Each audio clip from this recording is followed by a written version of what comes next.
Le tribunal était bondé. Journalistes, avocats, fonctionnaires du gouvernement et simples citoyens se pressaient dans les sièges, impatients de suivre le déroulement de l'un des procès les plus controversés de l'année. Au centre de la salle, Pam Bondi gardait une posture ferme, ses yeux fixés sur le juge Howard Gates. Il était connu pour ses décisions imprévisibles et sa langue acérée, mais rien ne pouvait la préparer à ce qui allait se passer. Le prévenu était un magnate de l'immobilier, accusé d'avoir détourné des millions de dollars de fonds publics pour des projets privés. Les preuves étaient solides, les documents étaient prêts, et Bondi était déterminé à faire triompher la justice. Cependant, dès son entrée dans la salle, il était évident que ce ne serait pas une audience ordinaire. Le juge Gates feuilletait les papiers devant lui avec un désintérêt calculé. Chaque geste était lent et délibéré, comme s'il cherchait à établir sa domination sur la salle. Lorsqu'il leva enfin les yeux vers Bondi, un sourire narquois se dessina sur ses lèvres. « Mademoiselle Bondi, allons droit au but. J'espère que vous avez quelque chose de convaincant à présenter. Sinon, nous ne ferons que perdre le temps du tribunal. » Des rires étouffés résonnèrent dans la salle, provenant de l'équipe de la défense. L'avocat du prévenu croisa les bras, visiblement convaincu que le juge était de son côté. Bondi, en revanche, resta impassible. « Monsieur le juge, les preuves parlent d'elles-mêmes. Nous sommes face à un grave cas de corruption qui affecte directement les contribuables. Mon rôle ici est de présenter les faits de manière claire et objective. » Le juge Gates poussa un soupir théâtral, s'inclinant en arrière dans sa chaise. « Fonds publics, corruption. Mademoiselle Bondi, tout cela me semble familier, comme si nous n'avions jamais vu d'accusation frivole auparavant. » Elle serra les dents, mais garda son calme. Elle savait qu'il tentait de la déstabiliser. C'était un jeu, et elle ne tomberait pas dans le piège. « Avec tout le respect que je vous dois, monsieur le juge, le détournement de millions de dollars n'est pas quelque chose qui puisse être considéré comme frivole. » Un silence lourd s'installa dans la salle. Les yeux du juge brillèrent un instant avant qu'il ne détourne le regard vers les papiers devant lui. « Très bien, continuez. » Pam ouvrit une chemise, retirant une pile de documents prouvant la fraude. Elle se dirigea vers le projecteur, où les chiffres commencèrent à s'afficher à l'écran. Ici, nous avons des relevés financiers qui montrent clairement l'écart entre les montants approuvés et les montants réellement transférés. Le juge Gates roula des yeux, l'interrompant. « Mademoiselle Bondi, vous vous appuyez toujours sur des montagnes de paperasse. Est-ce votre manière d'essayer de compenser le manque de substance de votre dossier ?» Un murmure parcourut la salle. Certains journalistes échangèrent des regards, percevant que quelque chose n'allait pas. Bondi, cependant, ne broncha pas. « Monsieur le juge, si vous préférez que j'aille droit au but, je le ferai volontiers. Mais je tiens à m'assurer que tous dans cette salle aient une vision claire des preuves avant toute conclusion hâtive. » Le visage du juge resta impassible. Il ne dit rien pendant un moment, se contentant de taper du doigt sur la table. « Très bien, continuez.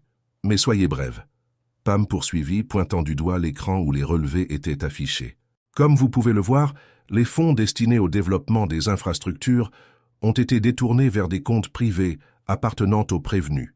Les montants transférés dépassent de loin le budget initial. Et plus important encore, la signature qui a approuvé cette transaction. » Elle fit une pause, saisissant un dernier document et le projetant à l'écran. « Appartient lui-même au juge Howard Gates. » Le tribunal sombra dans un silence absolu. Le visage du juge se contracta un instant. Ses yeux se fixèrent sur les documents devant lui, comme s'il cherchait une issue. La tension dans la salle devenait presque étouffante. Gates racla sa gorge, essayant de reprendre le contrôle de la situation. « Mademoiselle Bondi, c'est absurde. N'importe qui peut falsifier une signature. Pensez-vous vraiment avoir quelque chose de solide ici ?» Pam ne recula pas. Ces documents ont été obtenus par voie d'assignation judiciaire. L'authenticité des signatures a été vérifiée par des experts. Je pourrais vous les transmettre pour révision, mais je crois que vous connaissez déjà très bien ce matériel. Le juge plissa les yeux, mais avant qu'il ne puisse répondre, l'un des journalistes dans l'auditoire chuchota quelque chose à son voisin. En quelques secondes, les reporters se mirent à prendre des notes frénétiquement, réalisant qu'ils assistaient à un retournement de situation inattendu. La salle d'audience, autrefois dominée par le sarcasme du juge, semblait désormais pencher du côté de Bondi. Gates croisa les bras, ses traits devenant encore plus rigides. Mademoiselle Bondy, faites attention au chemin que vous empruntez. C'était un avertissement clair. Mais Bondy s'attendait déjà à quelque chose de similaire. Elle se contenta de sourire, se penchant légèrement sur la table. Avec tout le respect que je vous dois, monsieur le juge, je ne fais que suivre les faits. Le duel des regards entre les deux dura de longues secondes. Gates ouvrit la bouche pour parler, mais fut interrompu par le bruit de la porte de la salle du tribunal qui s'ouvrait. 2 officiers de justice entrèrent. Des murmures parcoururent la foule. L'un d'eux s'approcha du juge et lui remit un document. Il le lut rapidement, son visage devenant de plus en plus pâle. Pam Bondy resta immobile, l'observant. « Monsieur le juge, je crois que la loi s'applique à tous, et d'après ce que je vois, le tribunal est d'accord. » Gates ne prononça pas un mot. Ses yeux s'assombrirent. Toute la salle retint son souffle, tandis que l'un des officiers se penchait vers lui. « Juge Howard Gates, vous êtes formellement suspendu de vos fonctions pendant que l'enquête se poursuit. Nous vous prions de bien vouloir nous accompagner volontairement. » Le silence qui suivit fut assourdissant. L'autrefois puissant juge semblait désormais un homme ordinaire, dépourvu de l'autorité qu'il exhibait tant. Il hésita un instant, mais comprit qu'il n'avait pas le choix. D'un dernier regard à Pam Bondy, il se leva et laissa les officiers l'escorter hors de la salle. Les reporters se précipitèrent vers les sorties, impatients de diffuser la nouvelle. Le tribunal était en état de choc. L'équipe de défense du prévenu paraissait paniquée, tandis que l'accusation restait composée. Pam Bondy rassembla ses documents et les organisa calmement. Pour elle, l'affaire n'était pas encore terminée. Mais à cet instant précis, une chose ne pouvait être niée. La justice avait prévalu. Le tribunal demeurait dans un silence presque surréaliste. Le juge Gates, désormais privé de son autorité imposante, était escorté hors de la salle par les officiers de justice, tandis que les murmures s'intensifiaient parmi les présents. Les journalistes chuchotaient frénétiquement, tapant sans relâche sur leurs téléphones portables et ordinateurs portables, conscients d'assister à un scandale qui ferait les gros titres nationaux.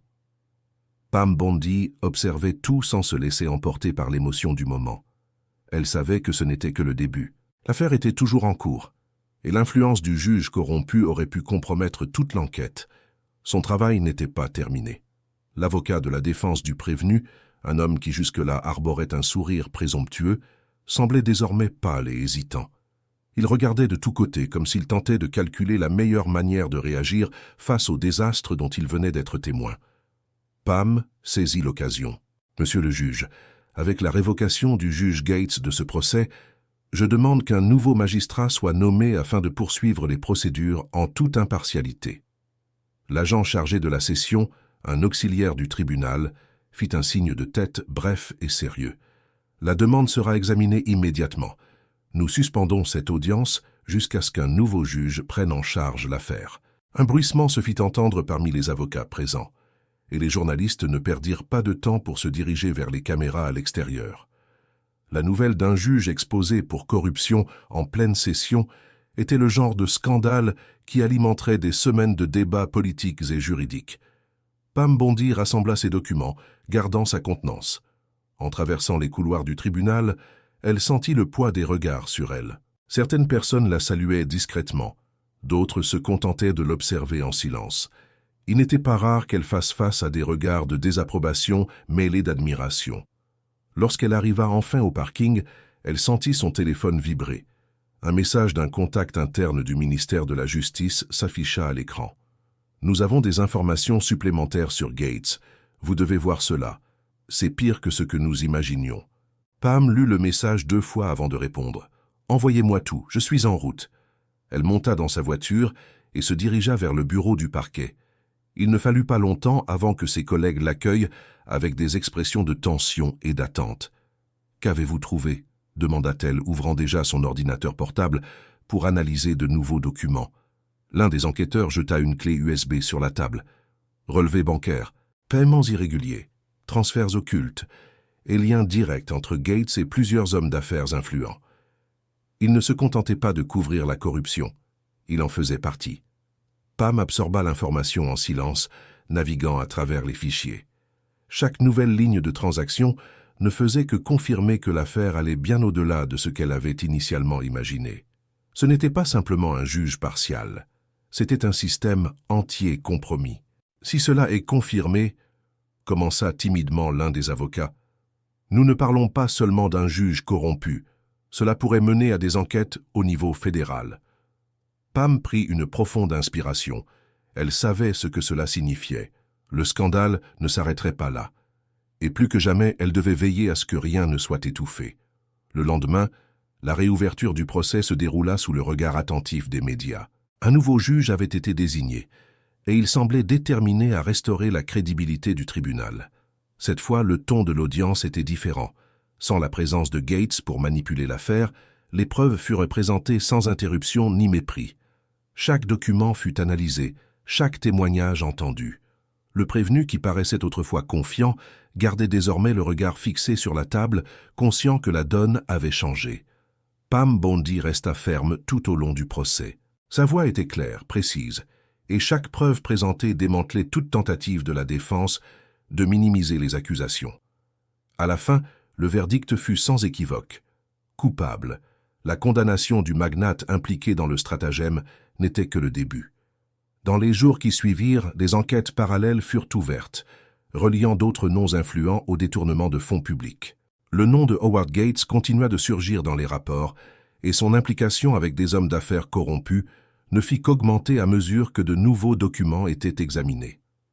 Pour Pam, le sentiment d'avoir accompli son devoir était accompagné d'une certitude dérangeante. Cette affaire n'était que la partie émergée de l'iceberg. Le système était encore loin d'être purifié, mais chaque pas vers la justice faisait la différence. Et ce jour-là, plus que jamais, elle savait que son combat ne faisait que commencer.